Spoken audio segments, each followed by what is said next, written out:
જ્યારે આપણે કોઈ ફાયર ટેન્ડરને જોઈએ તો આપણને શું દેખાય? એની સાયરન, પાણીની જોરદાર ધાર. પણ આ બધાની પાછળ એક એવી સિસ્ટમ છુપાયેલી છે જે આ બધું જ શક્ય બનાવે છે. હા, આજે આપણે એ જ પાવર ટેકઓફ એટલે કે PTO સિસ્ટમની વાત કરવાના છીએ. અને સાવ સાદી ભાષામાં કહું ને તો આ સિસ્ટમ વગર ભલભલું શક્તિશાળી ફાયર ટેન્ડર પણ માત્ર એક ટ્રક જ છે, બીજું કાંઈ નહીં. અને આ સરખામણી છે ને બિલકુલ પરફેક્ટ છે. વિચારો, જેમ આપણું હૃદય આખા શરીરમાં લોહી પહોંચાડીને આપણને જીવંત રાખે છે, બસ એ જ રીતે PTO સિસ્ટમ એન્જિનની પૂરેપૂરી તાકાત ફાયર પંપ સુધી પહોંચાડે છે. આ કોઈ સાધારણ મિકેનિઝમ નથી, સમજી ગયા? આ તો એક પ્રકારનો જાદુ છે જે એક ચાલતા વાહનની શક્તિને સીધી જીવન બચાવતી પાણીની ધારમાં બદલી નાખે છે. ગજબની વાત છે ને? તો સવાલ એ થાય કે આ PTO સિસ્ટમ આખરે છે શું? વેલ, એને આપણે એક સ્માર્ટ ગિયરબોક્સ જેવું સમજી શકીએ. જો જ્યારે ફાયર ફાઇટર્સને પંપ ચાલુ કરવો હોય ત્યારે આ સિસ્ટમ શું કરે છે? એ એન્જિનની શક્તિને વ્હીલ્સ પાસેથી લઈ લે છે અને સીધી જ ફાયર પંપને આપી દે છે. અને આનો સૌથી મોટો ફાયદો શું?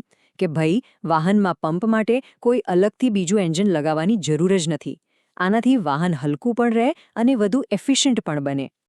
ઓકે, તો થિયરી તો આપણે સમજી ગયા, પણ અસલી એક્શનમાં જ્યારે આગ લાગી હોય અને એક સેકન્ડની કિંમત હોય ત્યારે આ સિસ્ટમ ખરેખર ચાલુ કેવી રીતે થાય છે?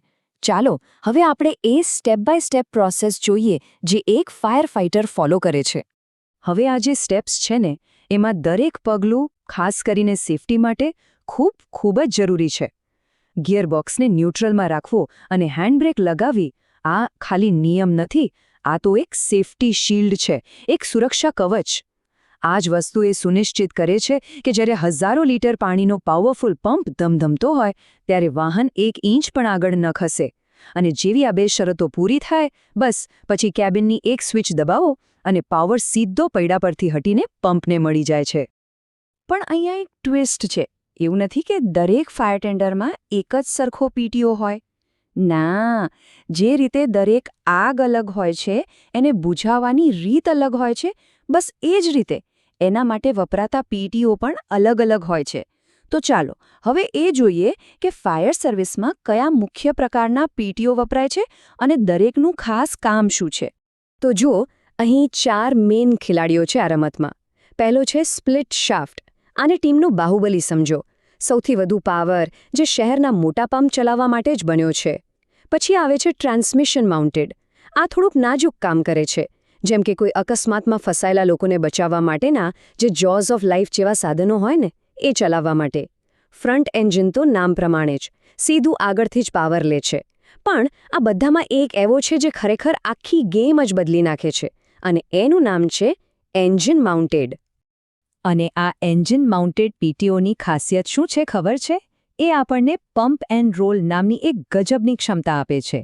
હવે આ પમ્પ એન્ડ રોલ શું છે અને આ ટેકનોલોજી સામાન્ય પમ્પિંગથી કઈ રીતે અલગ છે? ચાલો એને બરાબર સમજીએ. આ બંને વચ્ચેનો તફાવત સમજો કે જમીન આસમાનનો છે. મોટાભાગના કેસમાં શું થાય? ફાયર ટેન્ડરે પાણી ફેંકવા માટે એક જગ્યાએ સ્થિર ઊભું રહેવું પડે.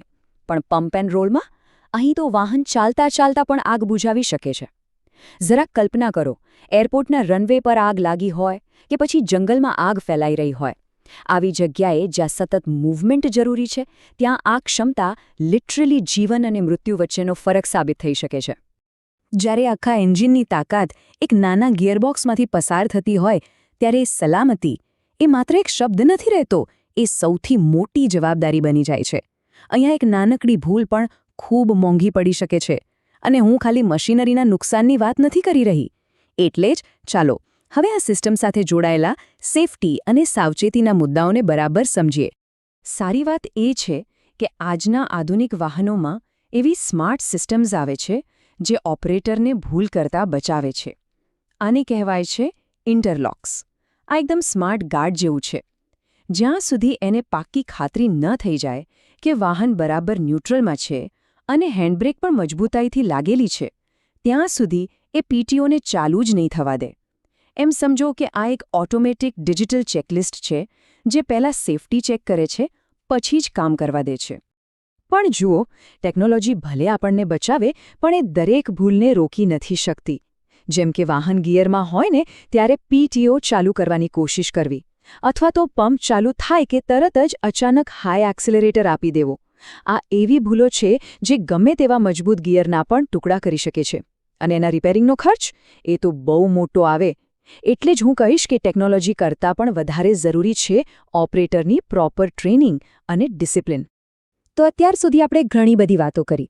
હવે આ બધી માહિતીનો જે સાર છે, જે ક્રીમ છે, એવા 3 મુખ્ય મુદ્દાઓ પર ફોકસ કરીએ. જો આ 3 વાત યાદ રહી ગઈ તો સમજો કે તમે પીટીઓ સિસ્ટમને બરાબર સમજી ગયા.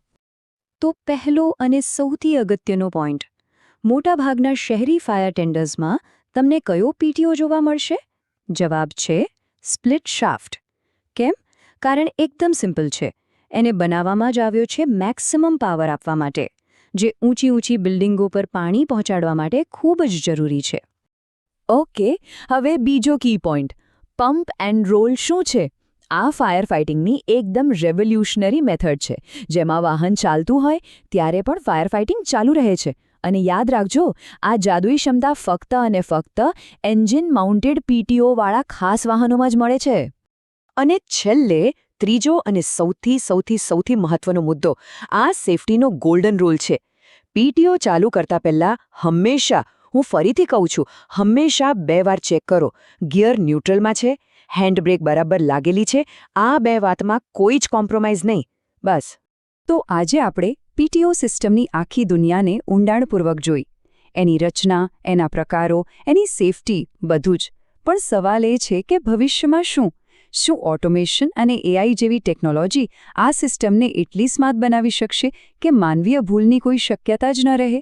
આ એક એવો સવાલ છે જેનો જવાબ આવનારા સમયમાં ફાયર સર્વિસનું આખું ભવિષ્ય નક્કી કરશે. આના પર વિચારવા જેવું ખરું નહીં?